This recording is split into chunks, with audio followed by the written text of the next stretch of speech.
नमस्कार, स्वागत है आप सबका राजनीति के इस अखाड़े में। मेरा नाम है अजय सेतिया। मित्रों, जमीन पर उतरते ही अरविंद केजरीवाल की हवा निकल चुकी है। भगत सिंह और डॉक्टर अंबेडकर का फोटो लगाकर उन्होंने एक नया वीडियो फिर से जारी किया है।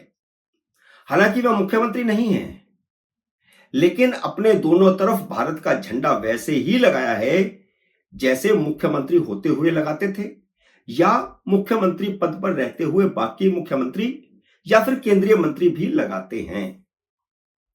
कभी वह भगत सिंह जैसी पीली पगड़ी पहनकर खुद को भगत सिंह बताते हैं, लेकिन इस बार उन्होंने खुद को सत्यवादी राजा हरिश्चंद्र बताया है। जबकि उनके झूठ के हजारों वीडियो सर्कुलेशन में हैं, वायरल हैं, आज भी वायरल हैं, जिनमें कभी वह बच्चों की कसम खाकर कह रहे होते हैं कि वह राजनीति में नहीं आएंगे, कभी कह रहे होते हैं कि वह सरकारी कोठी नहीं लेंगे, सुरक्षा नहीं लेंगे और कार नहीं लेंगे, अपनी नीली वैगन आर गाड़ी पर ही चलेंगे। जबकि उनकी कथनी और करनी का अंतर दिल्ली ही नहीं, देश की जनता ने भी देखा है। उन्होंने बड़ी कोठी ली, इतनी बड़ी कि प्रधानमंत्री की कोठी भी इतनी नहीं है, राज्यपाल की कोठी भी इतनी नहीं है जितनी बड़ी कोठी उन्होंने खुद बना ली, और कारों का काफिला ले लिया। सुरक्षा सुरक्षा तो बेहद, इतनी कि किसी मुख्यमंत्री की भी नहीं है, जबकि वह पूर्ण मुख्यमंत्री भी नहीं है। फिर भी कोई आदमी कैसे बेशर्मी से खुद को सत्यवादी राजा हरिश्चंद्र कह सकता है? यह बेशर्मी केजरीवाल ही कर सकते हैं। उन्होंने कहा है कि भगवान ने उनका इम्तिहान लेना है, इसलिए वह उन्हें कठिनाई में डाल रहे हैं। यानी भगवान उनका इम्तिहान ले रहे हैं, उनको कठिनाई में डालकर। वह खुद को भगवान के करीब बताने की कोशिश कर रहे हैं कि भगवान उनसे कोई बड़ा काम करवाना चाहता है। भगवान ने बड़ा काम तो शीश महल और शराब घोटाला में देख ही लिया है, और कितने घोटाले हुए हैं। 5 लाख में बनने वाला स्कूल का कमरा 25 लाख में बनते हुए भी इस भगवान ने देखा है।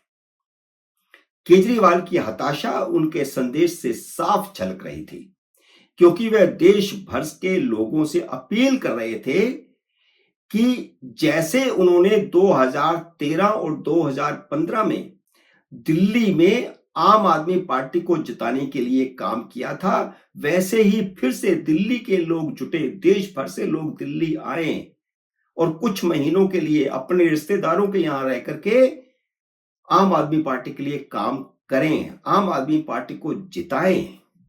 यह हताशा उनके बयानों से साफ दिखाई दे रही है कि इस बार उनकी स्थिति बहुत खराब है।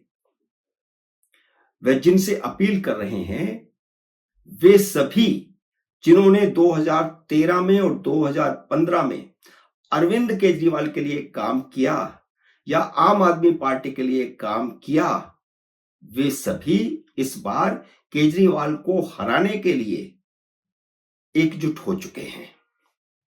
वे सभी लोग जो अमेरिका से आए थे, जो यूरोप से आए थे, उनको लगता था कि देश में बदलाव आने वाला है। वे सभी लोग जो केजरीवाल के रंग ढंग देख चुके हैं, वे सब इस बार केजरीवाल के खिलाफ काम करने वाले हैं। उस समय के केजरीवाल के साथी मुनीश रायजादा ने तो केजरीवाल के खिलाफ ही चुनाव लड़ने का ऐलान कर दिया है, जिसका राजनीति से कोई लेना देना नहीं है। जो 2013 में अमेरिका से अपनी डॉक्टरी की प्रैक्टिस छोड़कर के भारत आए थे, दिल्ली का मिजाज बदला हुआ है, इसलिए केजरीवाल की हवा खिसकी हुई है।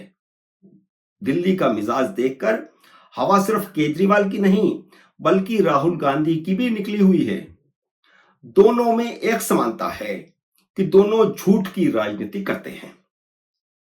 कांग्रेस ने ऐलान किया था कि वह दिल्ली विधानसभा में केजरीवाल से कोई गठबंधन नहीं करेगी, पर हरियाणा और जम्मू कश्मीर में दोनों पार्टियों की हवा निकल जाने के बाद अब दोनों नजदीक आने की कोशिश कर रहे हैं कि अगर मिलकर चुनाव नहीं लड़ा तो दिल्ली में भाजपा बाजी मार जाएगी। इसलिए राहुल गांधी और प्रियंका गांधी 8 नवंबर को शुरू हुई दिल्ली प्रदेश कांग्रेस की न्याय यात्रा में शामिल नहीं हुए और यह यात्रा केजरीवाल के खिलाफ शुरू की गई है। दोनों ही नदारद और मल्लिकार्जुन खड़गे भी नदारद, जबकि पहले कहा गया था कि तीनों यात्रा में शामिल होंगे और पूरे प्रदेश में सभी 70 सीटों पर यात्रा करेंगे और यह यात्रा चुनाव तक जारी रहेगी। अब कहा गया है कि तीनों बाद में यात्रा में शामिल होंगे। हालांकि इस न्याय यात्रा में केजरीवाल के खिलाफ पोस्टरबाजी हुई है। शराब घोटाले को मुख्य मुद्दा बनाकर उनके खिलाफ मोर्चा खोला गया है। न्याय यात्रा में लगाए गए पोस्टरों में शराब की बोतलें भी लगाई गई हैं ताकि केजरीवाल को दिल्ली की जनता के सामने एक्सपोज किया जा सके। यात्रा में शराब घोटाले के पोस्टर बेहद ज्यादा लगाए गए हैं, यानी मुख्य टारगेट अरविंद केजरीवाल है, भारतीय जनता पार्टी नहीं है। लेकिन लगता है कि कांग्रेस तेल देखो तेल की धार देखो के सिद्धांत पर चल रही है।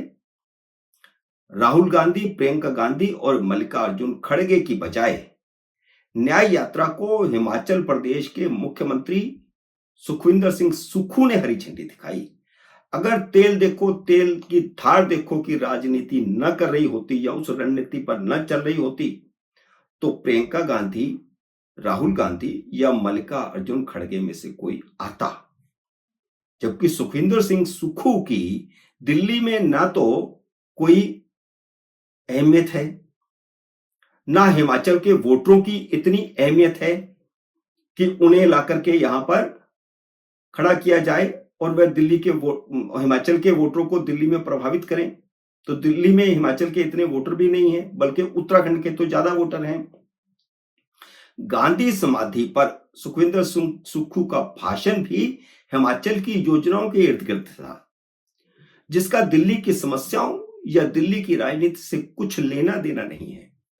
सुक्खू ने अरविंद केजरीवाल के खिलाफ कुछ बोलने से परहेज किया, तो ये कुछ संकेत हैं। दिल्ली में कांग्रेस की रणनीति महाराष्ट्र और झारखंड के चुनाव नतीजों पर निर्भर रहेगी।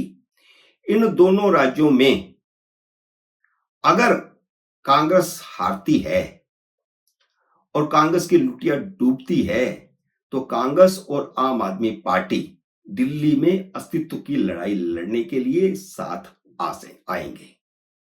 इसलिए मैंने कहा कि कांग्रेस तेल देखो तेल की धार देखो की रणनीति पर चल रही है।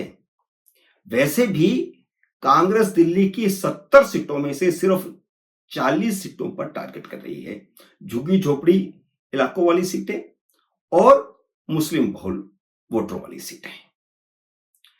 इसका मतलब क्या है? इसका मतलब यह है कि वह चुनाव जीतने के लिए नहीं, हंग असेंबली के लिए काम कर रही हैं, ताकि ऐसी स्थिति पैदा हो जिसमें अरविंद केजरीवाल कांग्रेस पर निर्भर हो जाए। आम आदमी पार्टी के विधायकों को भी इस बात का एहसास है कि इस बार जीतना खाला जी का घर नहीं है। इसलिए आम आदमी पार्टी के बचे खुचे 58 विधायकों में से 38 नया राजनीतिक ठिकाना ढूंढ रहे हैं। यानी वास्तविकता यह है कि आतिशी मार्लिना सरकार अल्पमत में आ चुकी है, बस चुनावों की घोषणा का इंतजार है। मित्रों, उम्मीद है मेरा ये वीडियो आपको पसंद आया होगा। इसे लाइक और शेयर कीजिए। अगर आपने मेरे YouTube चैनल को अब तक सब्सक्राइब नहीं किया तो कृपया सब्सक्राइब करके अपना आशीर्वाद दीजिए। जल्दी मिलते हैं अगले वीडियो में किसी अन्य विषय के साथ। तब तक नमस्कार।